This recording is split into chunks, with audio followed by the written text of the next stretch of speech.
Welcome to this explainer, everyone. Today, we're diving into the incredibly fascinating and honestly full of contradictions story of the 39th U.S. President, Jimmy Carter.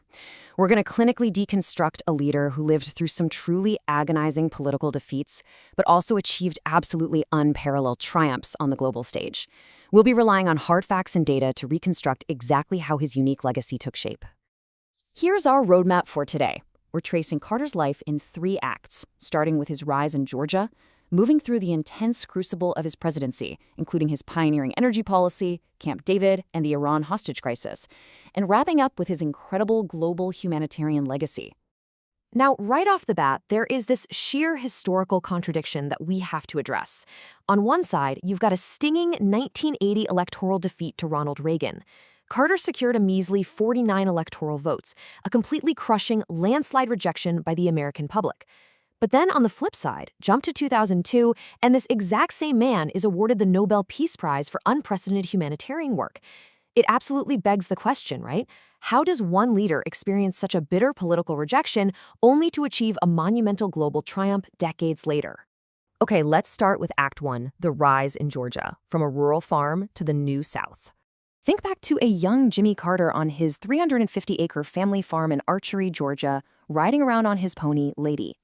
Carter was raised deep in the rural South, and get this, his family didn't even have electricity or indoor plumbing until he was a teenager. They literally read books by kerosene lamps with the super strict rule, never ever leave a lamp burning if you leave the room. It's really fascinating to think about because that rural, unplugged upbringing instilled a deeply pragmatic, conservation-focused work ethic in him. And as you'll see, that mindset would eventually drive his entire national energy policy. And that pragmatic, principled mindset fueled a pretty jarring pivot once he actually entered politics. Back in the 1950s, he straight up refused to join the pro-segregation White Citizens Council, despite facing immense local pressure. Then, after winning the 1970 gubernatorial election with the backing of some conservative rural voters, he delivered his 1971 inaugural address and completely shocked the political establishment. He declared unequivocally that the era of racial discrimination was over. Just like that, he established himself as a bold New South moderate and put himself right on the national radar. Which brings us to his time in the Oval Office. Section 2, pioneering U.S. energy policy, which he famously called the moral equivalent of war. So the 1970s were tough. They were defined by stagflation, which is this brutal combo of stagnant economic growth and skyrocketing inflation, plus severe energy shortages caused by the 1973 oil embargo and later the Iranian Revolution. Carter tackled this staggering reality head-on by forcing a super aggressive, multi-pronged strategy. He created the Department of Energy, instituted stiff automobile fuel efficiency standards, and deregulated oil and natural gas prices to spur domestic production. He even went all in on renewable energy, famously installing solar panels right on the White House roof in 1979 as a literal, highly visible symbol of conservation. And you know what? The hard data tells us the strategy actually worked. Between 1977 and 1982, the United States successfully slashed its dependence on foreign oil by a massive 50%. That's a huge, tangible victory for domestic energy policy, and you can trace it directly back to that childhood farm mentality of never wasting a single resource. Let's look at his foreign policy next. Section 3, Camp David diplomacy and forging peace in the Middle East. Carter brought that exact same relentless, detail-obsessed personal involvement to the global stage. Track this chronological journey with me. In September 1978, he brought Egypt's Anwar Sadat and Israel's Menachem to Maryland for a totally grueling 12-day summit. When the trilateral talks broke down, Carter didn't give up. He just relentlessly met with the delegations one-on-one. Even after the summit, progress stalled out again. So, in March 1979, Carter personally traveled to Israel to break the stalemate himself, pushing through 3 days of intensive talks. This incredibly high-stakes presidential shuttle diplomacy ultimately led to the formal signing of the Israel-Egypt Peace Treaty on March 26, 1979. And amazingly, that agreement still holds today. But then, things took a dark turn. Section 4, the Iran hostage crisis and a presidency paralyzed. The number 444. It is incredibly stark. It represents the agonizing number of days 52 American hostages were held captive in Tehran. On November 4, 1979, militant Iranian students stormed the U.S. Embassy, demanding the return of the exiled Shah to face trial. The daily, relentless media drumbeat of this crisis completely paralyzed the Carter administration, painting a picture of a massive national crisis and American weakness. Carter really found himself trapped. Internally, his deliberate actions just completely stalled.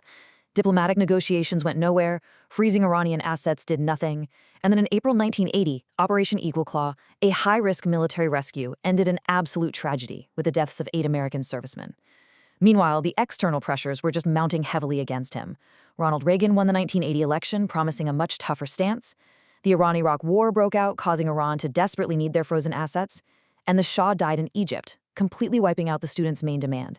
Ultimately, this wild combination of external forces led to the hostages' release on January 20, 1981, literally the exact same day Carter left office. So what happens after such a devastating exit? Section 5, a global humanitarian legacy, and his long road to redemption. Carter didn't just quietly retire, he transformed into a relentless global humanitarian. Just think about the sheer, quantifiable scale of his post-presidency work through the Carter Center, which he founded alongside his wife Rosalind. They led a global charge to eradicate guinea worm disease, successfully reducing global cases by over 99.99%. They personally observed over 110 elections in 40 countries to protect and ensure fair democratic processes.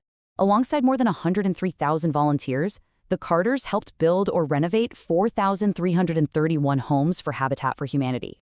On top of all that, Carter operated as a freelance diplomat, stepping in to negotiate nuclear freezes and ceasefires in flashpoints like North Korea, Haiti, and Sudan.